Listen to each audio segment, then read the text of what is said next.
Good afternoon, and thanks for having us in. This morning, the city of Sioux Falls announced millions of dollars in donations that could bring year-round activities to the Falls Park area. The money will impact Jacobson Plaza, which is taking shape north of the Levitt Shell and to the immediate east of Phillips Avenue in Falls Park West. Today's announcements include a $1 million donation from the Lloyd family for a dog park. T. Denny Sanford also plans to give up to $1.5 million to put toward a splash pad. The city will need to come up with another $3 million for those two projects. If everything goes as planned, they'll be named Pausable Park and the T. Denny Sanford Splash Pad at Jacobson Plaza. The Lloyd family is also gifting $750,000 for a plaza area, which will include a shelter, seating, and a selfie station. The Legends for Kids clinics are in full swing at the Sanford Sports Complex in Sioux Falls. 1,400 kids are expected to attend one of 8 free clinics over a 5-day stretch. This morning's basketball clinic at the Sanford Pentagon featured 300 boys and girls over 2 sessions. The clinics give kids an opportunity to improve their skills or simply try a sport. If they have never played a sport before, for example, lacrosse, right, can be an intimidating sport. If you've never played it, maybe you don't have all the equipment. Well, we want you to show up without anything and be able to play that sport. Give it a shot. Try it for the first time. The Legends clinics continue through Friday, including a baseball clinic this afternoon at 1 o'clock at the Sanford Sports Complex. Time playing outside today, could be warm. Also, might have to maybe bring an umbrella, Scott. Yeah, can you believe it? Maybe a couple of scattered showers and thunderstorms this afternoon. That's something we're following on Futurecast in eastern South Dakota. Probably after, I would say, 2 o'clock. Look for that to develop maybe near Watertown. You could throw in Huron, Brookings. Sioux Falls area will probably have to wait until sometime after 3 o'clock. But we'll continue to watch things here in the Storm Center. You could also track this on your Storm Tracker app for any thunderstorms that do develop. Temperature's already hot. We're at 91 in Aberdeen, 93 in Huron, 92 in Mitchell. We're at 82 in Sioux Falls. We had thick cloud cover during the morning. That's extending into the early part of the afternoon. But we're at 90 in Yankton, 87 degrees in Phillips. So this is Futurecast. We're looking across eastern Kettleland, and there you could see the developing thunderstorms. We stop it at 3 o'clock this afternoon. Watertown, Brookings, trying to show up just to the west of those areas, and then that will grow to the south and to the southeast.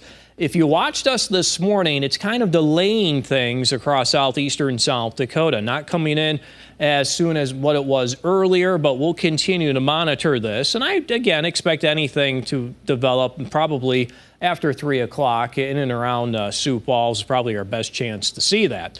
Now, before that happens, if we do get enough sunshine, we'll have another day with temperatures in the 90s. And then you do notice the 20 to 30% chance for showers and thunderstorms this afternoon into this evening. Aberdeen to northeastern South Dakota, another hot day. Numbers in the low to middle 90s today.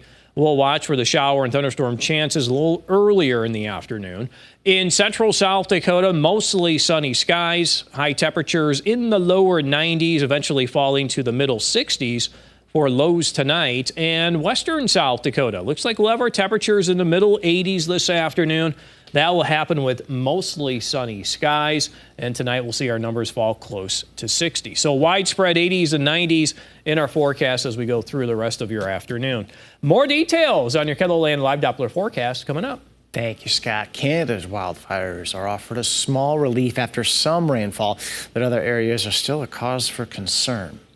Western areas are reported to have dozens of fires still burning, many of them out of control and threatening people's homes. Areas like Quebec, however, are improving after being under threat for days. Now those who were evacuated are allowed to return to their homes. Meanwhile, air quality is receiving a big impact as risk levels were off the charts.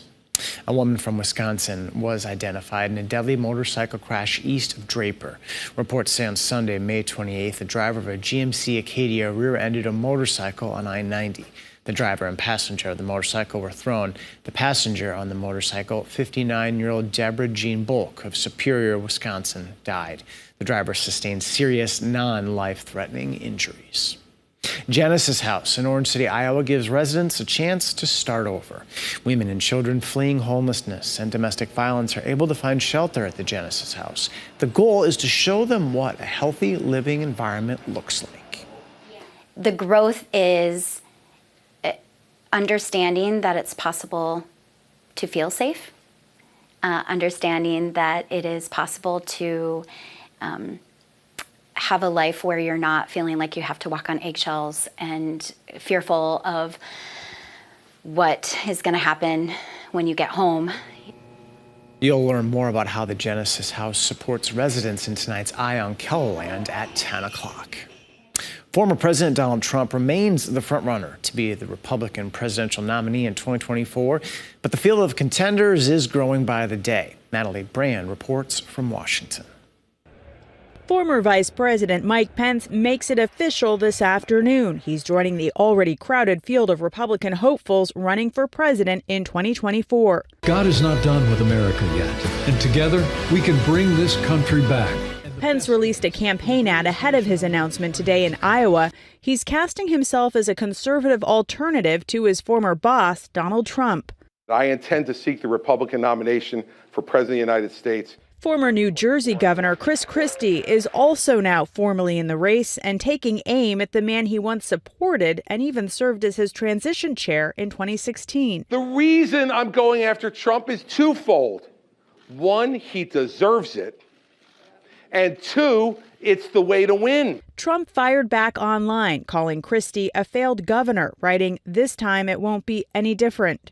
Trump has a sizable edge in just about every early poll, including those in New Hampshire, where voters are already gearing up for the first GOP primary early next year. There's a lot out there, a lot of Republicans.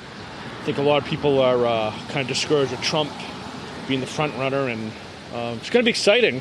While some GOP voters are looking for something new, Linda Rafferty says she's ready to re-elect the former president. I thought he did a lot for this country because he's not a politician.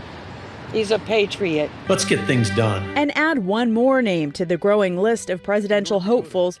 North Dakota Governor Doug Burgum is also officially joining the field today. Natalie Brandt, CBS News, Washington.